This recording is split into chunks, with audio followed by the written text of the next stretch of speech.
Give me the acorn. Pretty cool if we could have done life. All right, me and Carter's cut up some red oak out here. This is a new location. This is right down the road from where I live. And as you can see, like this end piece here, I left it a little longer. It's kind of punky. You see the ants in it there. But a lot of this is solid. These are solid big rounds. Pretty good size too. So I just kind of went down through there cutting them up. And we're on top of this big, beautiful mountain here. Come on, Carter. Wood all over here, and this guy's getting rid of it. And this is about 5 minutes from me compared to the other place I normally get it, which is around 30 minutes from me. So this is much better. Pretty view up here too. They built some cabins up here. Really nice cabins. They're not done with them though. But look at the view over there. We're on a mountain that goes down a good ways. All right, we're gonna go on and split some though, and really pretty place here, as you see. Beautiful. There's some more wood up there now. Looks like there's another cabin site up there too, where they've kind of graded stuff off right there. Pretty oak trees and stuff here.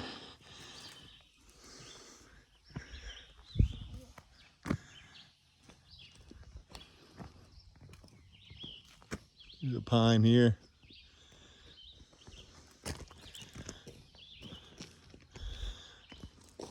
Yeah, oaks and pines, and look at the different leaves on these.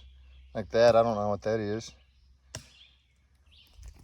There's a little oak tree. I can tell their leaves are very distinct, and I've dealt with oaks a lot, so. What, is it a tiny one? We may end up catching the sunset up here. Go ahead and set these stuff up to start recording and start splitting here. We're on a slope though. It's not flat at all, but it's flat enough to split on. So. All right, so this is some new land that me and Carter recently went to. This was today actually, and I'm editing it right now, so tonight. And this is actually the first time we went there and actually got split some wood there. We had been there before just to kind of look it over, because the man had an ad online about this wood. And the ad kind of said something to the nature of, he would just like for some people to come and get this wood. I think he had some land logged out there, and he had a house built or a cabin built. There was a couple cabins up there. One of them was the one you seen me show at the beginning, and then there's the one, I don't know if he lives in it or just stays in it occasionally. I think he maybe lives in Lexington. But as you can see here, these are decent sized rounds of red oak. And the thing with oak is, like, the bark on this, if you were to look at just the bark, where the bark kind of was, and most of it's gone, but it looks almost rotten. But oak, it takes a long time for it to rot. The wood is very solid here. And right there, I'm using that double bit I recently hung. And it did fairly well with certain rounds of this wood. I brought 4 axes with me. I brought Excalibur, which is a Fiskars. Super splitting axe, and then I brought that double bit there. I brought Gary's axe, the single bit I got from Gary, and then I brought the single bit that I recently hung with the charred handle. And both of those are flea market handles. So that one there, the one I'm using currently on this double bit, that's a flea market handle, and then the one on the single bit with the charred handle, that's a flea market handle as well. And I've been testing them quite a bit, and so far they've held up great. I've had no problems with it. I honestly think it was that trooper handle. I really do. The more I've looked it over and everything, they're very thin double bit handles. I don't know about their single bit handles, a trooper single bit. I've never got one, but their double bits are very thin on the shoulder, very thin. If you ever get one, look at them compared to most other double bit handles. They're very thin on the shoulder, and I don't like that myself, especially after what happened. But here I am using Gary's axe now. And as I've said before, I love the flick technique and I use it. It just don't work as well with oak and some other hardwoods that are stringy, or that have, intergrained, interlocked grain, which many things don't work very good with those types of woods. But so I use the flick a lot to save my handle. Because if you're reaching over and you bust through it, you're going to ruin your handle, and I don't want that at all, especially with a handle like that one right there that I got from Gary. That's a beautiful handle. And after the story, he told me, like, where he got it from and how it was an older man. And it had been, I think, years ago when he got these maybe. I can't remember exactly, but it kind of popped out. That was accidental right there. It was just kind of a reflex to catch it. So I really want to take care of that handle is my point. And the double bit handle that I got from him too. I want to take care of those handles because they're both very nice handles. And as I said before, the flick just doesn't work as good on oak. Now this red oak, you can use it on it and it will work. But as you can see now, I'm going straight through with this Fiskars. It just works much better to go straight through on oak, in my opinion. A lot of the times, not always. It depends, but I found that a lot of the times on oak, it's better to go just straight through, especially with white oak. White oak, the flick doesn't really do much at all. The wood just kind of snaps back together. And then I've noticed red oak, when it's green, it's a lot stringier as well. This right here seems fairly dry, but the rounds had some knots in them. And then sometimes red oak splits great and sometimes it doesn't. It just kind of depends how knotted and how twisted it is, the grain on the wood. And this wasn't the straightest some of it was, but some of it had knots. And I'm sure you've seen before, when you get knots like that, it makes the grain in the wood twist, the fibers. It twists them, the knots do. And so it just makes it harder to split. But I'm really glad to have found this place. It's about 5 minutes from me. 5 to 7 minutes from me, something like that. Very, very close. It's on the road that I live on, actually. And he's got wood laying all over this hill here. So something I was thinking about the other day, and it's not on display as much in this, but I was thinking about it. Like on woods that are good to split, it's a lot easier to display good techniques, hand splitting techniques, as far as just many different things, really. The flick, hitting angles, pole splitting, everything's kind of easier when it's easier wood. When it's a harder wood like this, some of those techniques don't work as well. It really doesn't. So it's kind of just good old-fashioned splitting, just straight into it, splitting. On oak, for me at least anyways. I'm speaking for myself here. Now here's that one axe I hung recently. That's the worst splitting axe I have, probably. It did okay on that poplar, but poplar's a whole different wood than oak. Even red oak. Red oak's probably the easiest oak I've ever split. But poplars, you see how bad it gets stuck there. And as soon as I started using it, I realized that. And I thought, okay, yeah, I'm not even going to waste my time with this. I'll get the right tool for the job, in my opinion anyways. The right tool for me for the job, for sure. When I'm doing a job, I like a tool that works good. That's Gary's the one that he hung. You see how much better it did. Did much better. The profile on it is much better than that other one that I was using just now. They're both single bits, but that one's a 5-pound head. The other one maybe, I don't know, maybe 3 to 4 pounds, if that. So that one is a good splitting axe I got from Gary. I really love that axe. If I had to take just two with me, it would be that one and the Fiskars. Those are the two best splitting axes I've got, is that one from Gary and the Fiskars. I really enjoy both of those axes a lot. But anyways, what I was saying earlier is I used to work at this warehouse, Save-A-Lot Warehouse is where it was. And we drove these big pallet jacks. They were huge pallet jacks. And I don't mean a forklift. I mean an actual pallet jack. Like you stick in a pallet, and you jack it up and then you pull the pallet. Well, these are ones that you actually drove. They had a throttle on the handle, and they had like 2,000-pound batteries on them. We had to use machines to get them in and out. I never actually had to change a battery or did anything with them. I would just get the pallet jack for my job, and we were called pickers. So we had these headsets. You start out in the freezer, very cold freezer. I think you got to get ice cream sometimes, and it's negative 18 degrees there. What I'm showing here is the knots on it. On that round there, I'm just kind of showing how it's got some knots on it. But anyways, I was saying, you got a headset now, and this headset will tell you where to go. It'll tell you a slot number, and after a while, you kind of start remembering these slots. And so you'll go to these slots, and then it'll tell you, it may say like pick 5. And you pick 5 boxes out of that slot. And they may all be frozen turkeys. They may be 50 pounds a box. Or some of them may be 10 pounds a box or less. Some of them may be 80, 90 pounds a box. And that's what you do all day, and they paid you based on your production. Just like you hear me talking about production all the time with Firewood, I've done a lot of production jobs in factories as well, to where I got paid by my production, by how much I produced. And there, by how many pallets and you produced, and the bigger they were, the more they were worth to you. And so anyways, the guys there would call it smooth, being smooth, because you move fast. You did. If you wanted to make good money, it was up to you entirely. And so when I worked there, When we started out, there was a group of maybe 4 or 5 other guys that started with me, and then there were guys that had been there much longer than us, and those guys did way better than us. They knew the slot numbers, so they could go ahead and call those out on their headsets. They were very good at picking. They had just got the hang of it, and it had a very high turnover rate, this job too. I seen just what time I was there, which was probably, I don't know, around a year or so. I seen a lot of people come and go. And anyways, out of my group, I ended up becoming like the fastest guy there, which back then I was around 170, 180 pounds, a lot quicker than I am now. And so they called it smooth though when you're picking.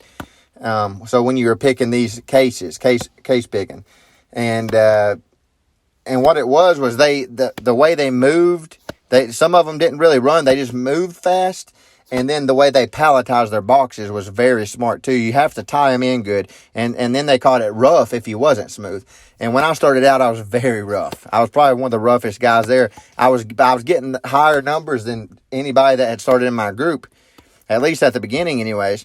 But I didn't do it smart because I didn't try to, like they told me, start out working on your palletizing and then the speed will come, they said.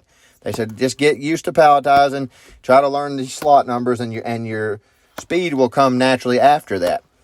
Well, I didn't listen to them. I just wanted to, when I seen I could make more money, instead of $13 an hour, I could make $22 an hour if I wanted to run and go after it. So I started doing that. And then I started having trouble because you could stack these things up like 6 or 7 feet, and then you had to put plastic wrap around them. So I started having trouble with my pallets falling over. I'd be, in a rush running. A lot of the guys there would skip their breaks even just to get a higher production number. So I would be running, trying to move really fast. I'd just kind of be throwing my boxes on there, trying to keep them held together. And then I would put my plastic wrap around them. And then you were going what's called staging them. You would set them somewhere, whatever number your headset told you to set them in. They had these big staging dock where you would stage these pallets. And then other guys would come and get them from there, and they were called loaders. They would load them on trucks. Well, I would go around corners sometimes and my whole pallet would fall over. And then it was like you did all that for nothing, if I'm not mistaken. Like you had to sit there and pick all of it back, and it was a mess. I mean, they would bust open. It'd be yogurt and stuff like that. Different types of products, from Save-A-Lot. And so I was very rough pretty much the whole time I was there. I was working very hard. I was pushing myself very hard. And I remember looking at some of these guys in there, and they were getting higher numbers than me. These guys that had been there for a while, they were making $28 an hour or something like that, some of them. And I watched them move, and it's like they were flowing really when they were moving. And that stuck with me since I left that job. It was like kind of being smooth and being rough. And something with hand splitting that's helped me a whole lot. That's what the whole point I'm making with this. Something with hand splitting that's helped me a whole lot is trying to get smooth. Just trying to flow into the motions. And there really is an art to it. Just like there was with that picking, being a picker there at Save-A-Lot Warehouse. The guys that were smooth, they got high numbers and their pallets were solid. They weren't falling over like mine. And they were still getting high numbers because they were smooth. They were moved the way they were moving, every movement.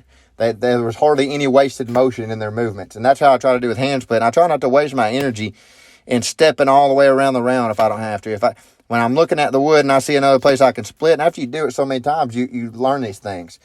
And that's what it takes, is just time and practice and trying to practice good practices. Not like I did at Save-A-Lot Warehouse. I was practicing from the beginning. I was practicing bad practices. And that's why I've said, like with hand splitting, in my opinion, I'm not claiming to be a know-it-all with hand splitting or anything like that. But as far as hand splitting goes, I feel like I've done it long enough to know how to get a high production number. And that's all I'm trying to explain. And so I think it's very important to, from the beginning, practice good practices from the beginning. Because what happened to me at that place, I got from the beginning, I practiced bad practices, and then I got stuck in that. And then here all these other guys, or many of them in my group ended up quitting.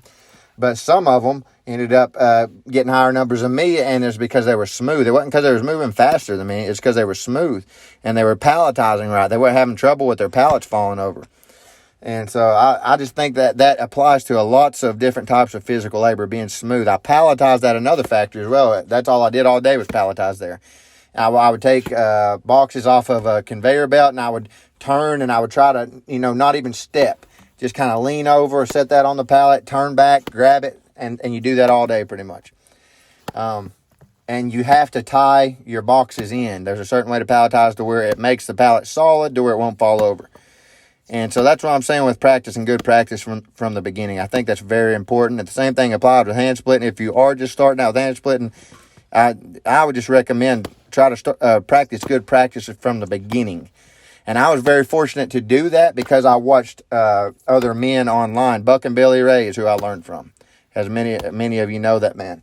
And so I was very fortunate that he was as willing to share, not only me, many others, he was as willing to share his knowledge and his skills as freely as he did and as he still continues to. And because of that, I was able to take that from the beginning pretty much, from when I first started pretty much, and use that. And within a month, I was pretty comfortable hand splitting, honestly.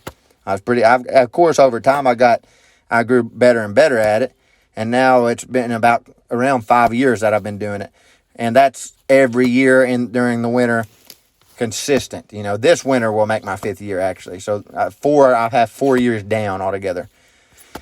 But I really learned a lot from watching him. I did. And I owe that to him because it was what it was, is I learned good practices to practice with from the beginning. And that's what I'm saying. If anybody is watching me and they're interested in learning how to split wood, or maybe you know how to split wood and you want to maybe try to bring your production up a little bit, well, I feel like if you get smooth at it, that will help you a whole lot. And techniques, of course, learning certain techniques and using the right tool for the job. That's huge. Using the right tool for the job is huge. Like that one axe I told you is probably the worst splitting axe I had there, the one with the charred handle. Now, I split poplar with that, and it did fine with the poplar. Like certain types of woods, you can get away with just about any axe you want to use on them, certain types of woods. And then there's other types of woods that, honestly, I would rather use either a splitting axe or a maul. A traditional axe, I've used traditional axes on them, the ones that aren't made for splitting, and that they get stuck really bad, and they make it miserable, really. They make it so much harder than it has to be. So that's why I'm always saying, and I know around the world there's different types of wood everywhere. Well, around here there's some tough woods to split with a traditional axe. And oak is one of them, especially white oak. Hickory is another one.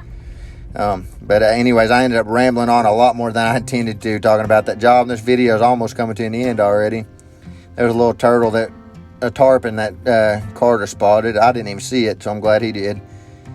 But we're very thankful for this new location here. As I said, other people that's looking for wood, just look online, keep an eye out, you'll find it quite a bit. And the best thing I've ever found is logged out land. Like this right here is logged out land. There's wood laying all over it. And quite a bit of it seems to be seasoned already. That's what's good too. So logged out land, that a lot of times in my area they use oak because the logs sell for quite a bit. So they like to log out oak. And that's perfect for me because the ones they don't use, is very good firewood. So I'm very thankful for that. But as always, appreciate your watching. Be safe and God bless.